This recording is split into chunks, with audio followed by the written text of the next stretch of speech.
Bonjour à tous. Aujourd'hui, on va parler d'un sentiment. Un sentiment que beaucoup de gens connaissent, mais qu'ils ont du mal à nommer.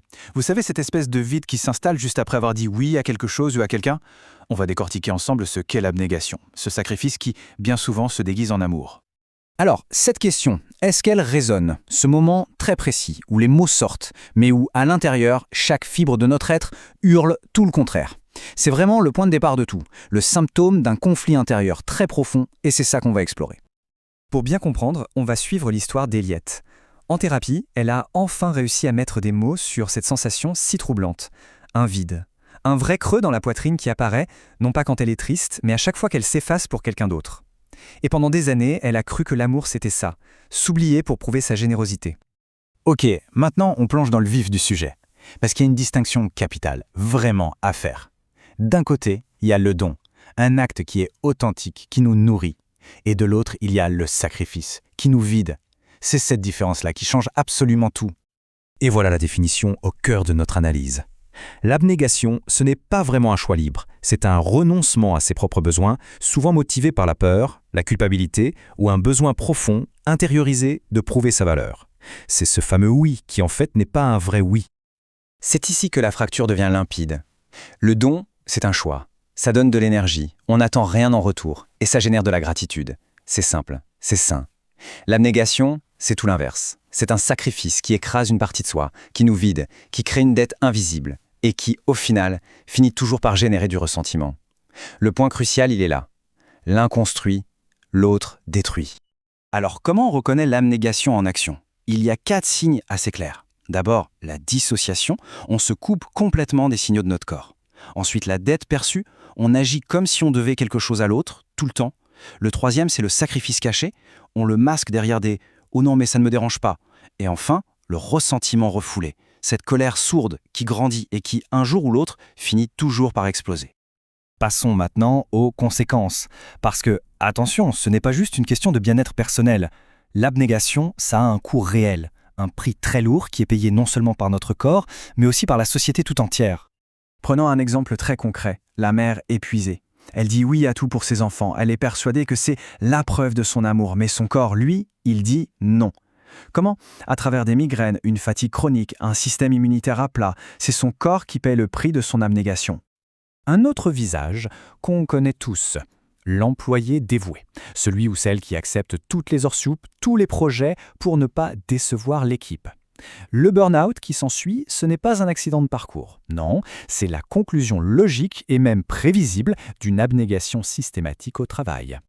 Et cette citation de Simone de Beauvoir, elle est vraiment percutante. Elle recadre complètement le débat. On nous a souvent appris que se sacrifier, c'était une qualité morale, une vertu. Mais Beauvoir, elle nous dit non, c'est une pathologie, une aliénation. Surtout pour les femmes qui ont été socialisées depuis des siècles à s'effacer. Et le corps, lui, il ne mange jamais. Il nous envoie des signaux très clairs. Ce fameux vide dans la poitrine, comme un creux. Des tensions qui s'installent dans les épaules, la mâchoire.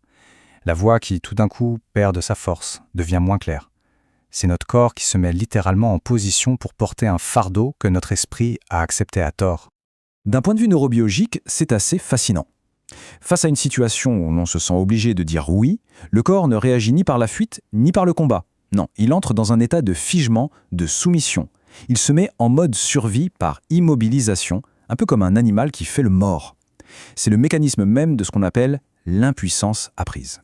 Bon, maintenant qu'on a bien compris le problème, la question c'est comment on s'en sort. On va voir qu'il existe des outils concrets, des protocoles, pour apprendre à dire un non qui soit juste et pour reprendre le pouvoir sur nos oui. Alors voici un protocole très simple en 2 étapes. D'abord, le test du vide au cœur. Avant chaque oui, on fait une pause. On met la main sur la poitrine. Et on se demande, est-ce que ça s'ouvre ou est-ce que ça se creuse? L'expansion, c'est le don. Le vide, c'est l'abnégation.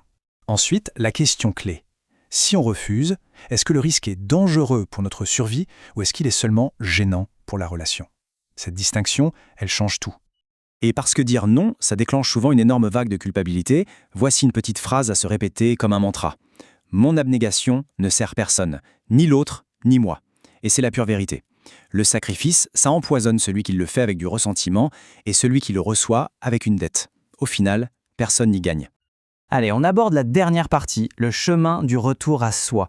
C'est un parcours, c'est sûr, une transformation qui demande du courage, mais qui mène à une reconnexion profonde avec qui l'on est vraiment. Le parcours d'Eliot, il l'illustre parfaitement. Tout commence par la prise de conscience. Boum. Puis vient l'observation, avec le fameux test du vide au cœur. Le premier nom est terrifiant, mais ensuite profondément libérateur. Après ça, la réalisation que ce comportement, en fait, il nuit aussi à ses relations. Et enfin, après quelques semaines, la maîtrise, cette capacité à faire confiance à son corps qui, lui, dit toujours la vérité. Cette phrase d'Eliot, elle est d'une puissance incroyable. Elle résume tout. Le chemin pour sortir de l'abnégation n'est pas sans perte, c'est vrai. Certaines relations, celles qui étaient basées sur notre sacrifice, ne survivent pas toujours. Mais le gain, c'est-à-dire se retrouver soi-même, est infiniment plus précieux. Pour conclure, j'aimerais partager cette petite histoire. Celle d'une femme qui s'est tellement effacée pour les autres, qui a dit oui tellement souvent en pensant que c'était de l'amour, qu'un jour, face à la question la plus simple du monde, « Et toi, qu'est-ce que tu veux ?», il n'y avait plus de réponse. Le silence. Elle ne savait plus. C'est ça, le coût ultime de l'abnégation, la disparition de soi. Et tout ça, ça nous mène à une dernière question. Une question à se poser, non pas pour les autres, mais pour soi. Après avoir exploré tout ça, après avoir compris la différence entre le don et le sacrifice, qu'est-ce que l'on veut vraiment ?